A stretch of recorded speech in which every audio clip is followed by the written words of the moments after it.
In the previous part of this episode, looking at Adam Curtis's documentary, The Century of the Self, we looked at how Adam Bernays has had a massive influence on today's society with what he called happiness machines and his propaganda. In this episode, we're going to examine further how Adam Bernays came up with plans to engineer consent among the masses to all want the same things for the same kinds of reasons. And at the end of the episode, we're going to talk about some ways in which people today can kind of deprogram themselves from these sorts of things that have been with us for so long and are almost part of our subconscious now. This all ties in together because at one level, you can't do all of this. You can't get the whole world around this if you don't have some level of control in the kind of corridors of power to influence people. And Yeah, very good point. and Very good point. if everybody was aware and looking at this, we would unwind this trade quite quickly. But what makes it hard is that all the distractions are designed to keep us with the blinders on, focused on sort of the noise in the system and not looking at the system itself. So, for example, we're all in the middle of various political machinations, whether an election has just happened last year or it's coming up. And we're seeing in real time that we don't actually have a real choice. What we have is an engineered choice. It's a bit like I tell people with, I've got kids, and you hear parents, relatively new parents, ask their children what they want them to do. And invariably, the kid says something that the parent didn't want to do, and now there's suddenly a bun fight about what to do. And when you become an experienced parent, you start to realize that you don't ask them what fruit they want to eat because they'll just tell you no fruit. They want candy instead. What you ask them is, do you want a Right. banana or an apple? Right? And suddenly they go, oh my God, I have a Right. choice. But the choice is Right. between these Right. two things. And I feel that's kind of what we're living in now. We're Yep. living in something like those kids do, which is an engineered choice. It's not a real choice. It's just what's presented in front of us. And we fall under the illusion that we've actually picked something when really what we're doing is continuing the status quo. None of us are picking something new. We're all just perpetuating the same system. And I think this engineered consent idea is that there's a handful of people, and I don't mean like a handful, I mean like quite a few people that are drawn to power, that are drawn to the structures of power and the metrics and the dynamics of it, and then impose that on the rest of society because that's the lens through which they see the world. And right now, power, money, everything is concentrated in those hands, and I think we're seeing that play out in real time. And like you said, awareness is the first Yeah. part. The next thing is something that you can do about it. But if we don't realize that we're being manipulated in this way, that this choice is actually an illusion, it's very hard for us to unwind anything because we think we're actually fine. Right. Right. Well, I mean, and I guess that we are fine, on a lot of levels, right? I mean, I'd say, right, as a general thing, in our society, it's an affluent society, right? And most people, by a lot of metrics, are doing fairly well, or quite well, even you could say, in terms of Mm-hmm. shelter, food, all this kind of stuff, right? Um, but yes, it's a lot of it is on the surface, right? And in our first podcast when we were talking about alternate metrics to GDP, that feeds into this as well, right? And I think that's what happened. I think this engineering has gone beyond just sort of political pieces. It's engineered a gap in our lives, a sense of lack with all the abundance we have. Here we are sitting in some of the most affluent countries in the world, and yet I'm surrounded by people who talk about the lack in their lives. I was one of those people. I talked about the lack in my life when I lived in Right. this beautiful house, 6 bedrooms, two cars, like vacations every March break and winter. And I still operated from a sense of I still didn't have enough. I needed more. I wanted to be CEO of a bank and I Right. wanted to Right. have two cottage, like all these things. And I started to realize, like, where did I pick up this idea that this wasn't enough? And this engineering is an engineering of a gap in your life that doesn't actually exist. It's a promise that you'll be whole someday in the future when you've acquired these things, but there's always a moving target. The engineering, by its definition, is always moving that goalpost further down so that you're constantly chasing something. And I think it's this chase and this striving that have emerged out of the use of these tools. The tools themselves aren't biased, the tools are neutral. It's the hands that shape them. And the hands that have shaped the tools we have created this gap that I think we're struggling to get past. We don't realize that it's been manufactured and that we actually don't have this lack, especially in most abundant societies that have adequate means for food, shelter, and water for everyone. Yeah.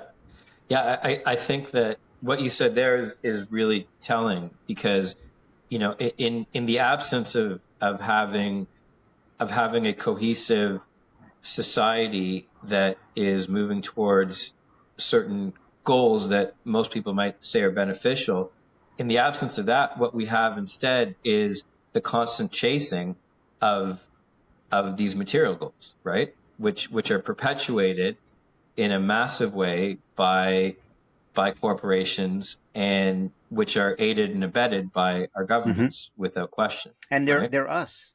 We're I suppose in a way we quickly jump to the idea that there's a society and then we're inside of it, like it exists before us. And what we fail to pick up on is that we are the society. We produce a society that we have. And it's our belief systems and ideas Right. that generate that society around us. And where we are is we're stuck in a society that says material things. Here's what we can measure. We only measure the things that look tangible, external, outside. And so these are our measures. And we just started ranking people against them. We have a Forbes top 40 under 40. We have a Forbes billionaire list, but we don't have the happiness list. We don't have the impact list. We have none of these things that actually make a difference in people's lives. What we have is some glorified game system and leaderboard, and it matters nothing to how people live. Like, we're so quick. I see all these posts all the time. I talked to X number of billionaires, and here's what they had to say about living life. Like, if a billionaire is a billionaire, it's because they've mastered one aspect of the game. Why are we asking them about all these other things when that's all they've mastered? It's like asking a plumber about what it's like to grow chickens. Like, what are we doing around? Because absent any direction, we sort of gravitate to the nearest support, and the nearest support we have is something called money.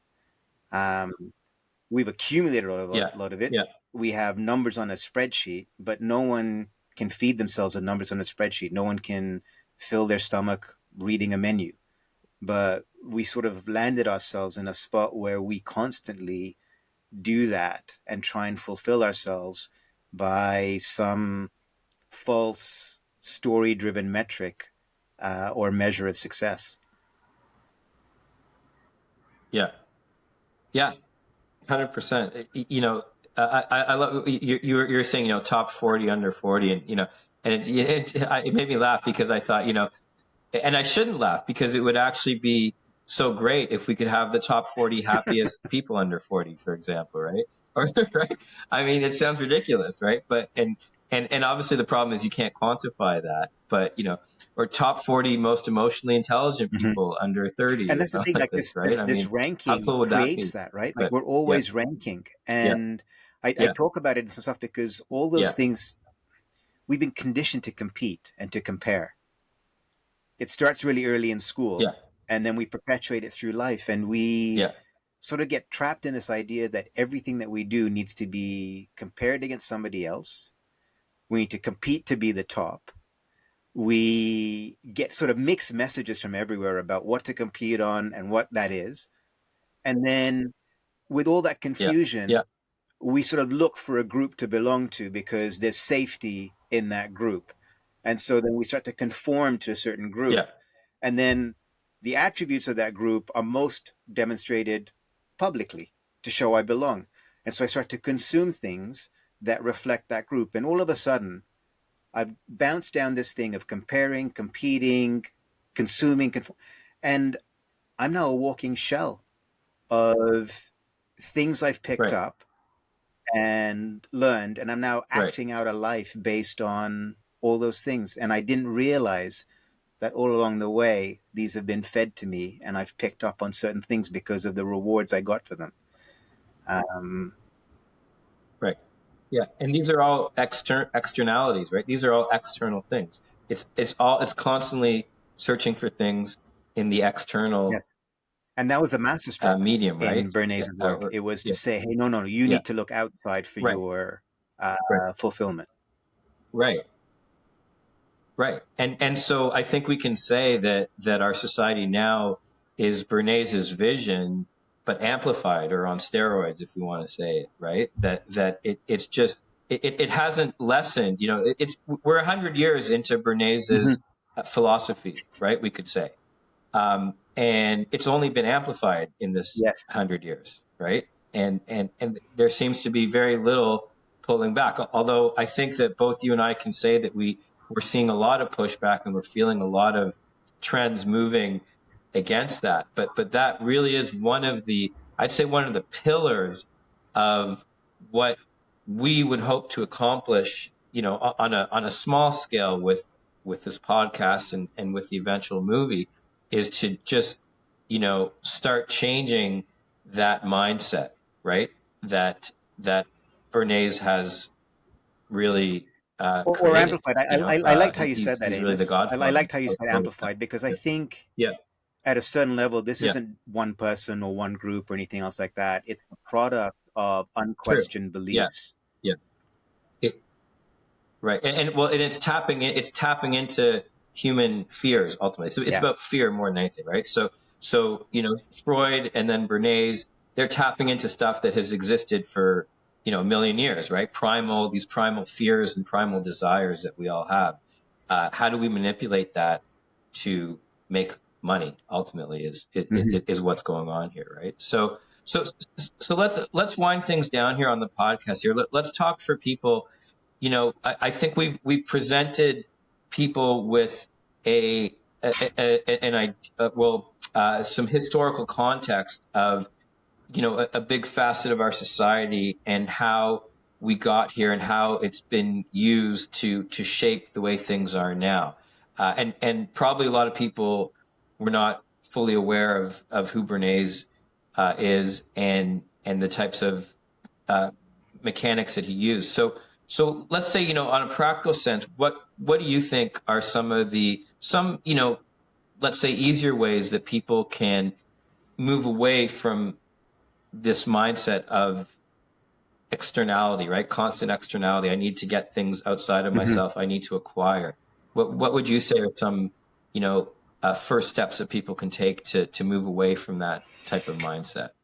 I use something really simple. It's going to sound goofy, but it works. Yeah. And, it works because all of these desires and everything else that have been placed there are language driven. And so you can kind of look at it in the language that you use. I pay real close attention to words that crop up when I either talk to myself or I talk out loud to people about things like shoulds and shouldn'ts, must and mustn'ts, because Hmm. those are the languages, those are the words that are used by people trying to control you, people trying to influence you. It's a conditioned, it's a word that's used for conditioning. So you should do this instead of that is a way for someone to present something that may fly in what feels natural to you, but fits within a group and conforms. Must and mustn't are the same way. So the easiest thing that you can do is really pay attention to the words coming out of your mouth and the words you're saying to yourself inside your head. Because you're talking all the time. You're reacting to stuff around you. You're seeing things. You're scrolling on Instagram and you hear, I want, or I should have that, or I must. Those are all great clues to see where this kind of conditioning may have embedded itself in you. And then you can ask yourself the question, do I need this? Or am I saying I want it because I've seen other people with it? Or this is a signal of success or something else? They're really, really simple clues to unhooking yourself from that kind of mechanistic, almost automatic programming to go out and consume or to conform to a group, and allows you to add a little bit more independence to your choices. I think that's really good, and obviously the word need is probably, maybe the paramount one, right? Where how many times we say, "Oh, I need that," right? We'll say it to ourselves, and we see something, "Oh, I really need that," right? I really want that. I really need that, right? And I guess if you say that to yourself, if you find yourself saying that, can you ask yourself another question? Do I really need that, right? And why? Or what would Why is a happen? great question, obviously, too, Yeah, right? what would Why do happen I if I think I didn't need have that, this? right? Because sometimes the need, like you're saying, is a Right. positive attribute of the fear that we're trying to avoid. So, what's the fear underlying this Yeah. desire that I'm not willing to name up front? But ask myself the second question: what's the fear? What am I Right. gonna miss if I don't have this thing? And I think that's a really good one, Amos. That's a really good way of following Yeah. up the need, and what would happen is a really good way of seeing wants that are masquerading as needs. Yeah. I'll put another level here on it, which I think is going to be harder, but I think it's something that I think it's very doable. I mean, I can say that honestly in my life that I do this, but it might be something that will take certain people a fairly long time to do. But I would say ignore all advertising, to actually literally ignore it all, right? Which is, we can't ignore it 100%, not, not in an urban, modern setting of life, right? If you're connected in any way to the world through our phones, through the internet, if you're driving down an urban street, if you're watching television, the ads are relentless, right? It's absolutely relentless. And it becomes the backdrop to our lives since we were born, right? Whether or not we realize it. But so you can't shut it off, but you can certainly ignore it, right?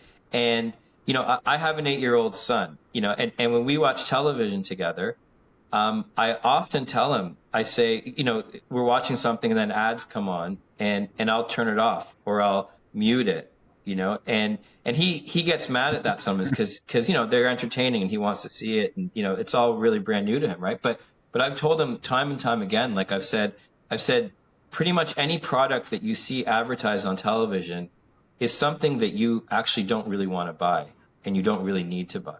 And I've told him this many times. Right. And, that's definitely not something that my parents ever told me. Right. And that's the type of thing that I started telling myself once I got to a certain age, probably teenage or late teens or something like that. It started really cluing in for me. But I think that, if people can really start Mm-hmm. just ignoring it, right? Just really thinking like, I'm just being manipulated. I mean, and I think, most people know this either consciously or subconsciously, right? I mean, and we have become much more aware as a society, I think, but that's why the way advertising is done now has changed. You can't advertise to people the way you did in the 50s, right? And say, hey, buy this blender and it's going to change your life and look at this and then you get something else or whatever, all that kind of jazz, right? People aren't manipulated as easily anymore, but so it's even more actually insidious and intelligently done